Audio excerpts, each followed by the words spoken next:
দর্শক সত্যিকার অর্থে কি মুভি দেখে আসলাম, বরবাদ মাথা নষ্ট করে একটা মুভি। এই মুহূর্তে ঠিক বরবাদ মুভি দেখেই চমকে গেলাম যে আসলে শুরুটা হয়েছিল কি আর শেষটা হয়েছিল কি।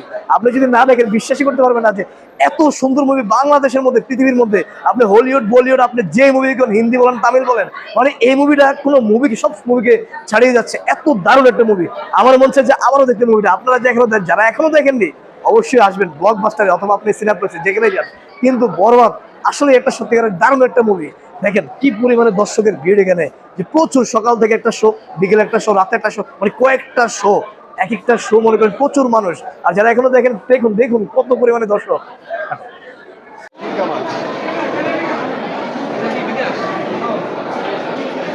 মেহেদী হাসান হৃদয় ভাই কি মুভিটা গুলো দেখেন, বরবাদের লুক এবং বরবাদের প্রত্যেকটা লুক এত দারুণ হয়েছে যা বলার বাইরে। যারা বরবাদ এখনো দেখেননি অবশ্যই দেখবেন, দেখে আপনি আপনার মন্তব্য করবেন যে দারুণ একটা মুভি। কিন্তু মানে বাংলাদেশের মধ্যে ইতিহাস রেকর্ড কিন্তু এই মুভিটা, খুবই দারুণ একটা মুভি।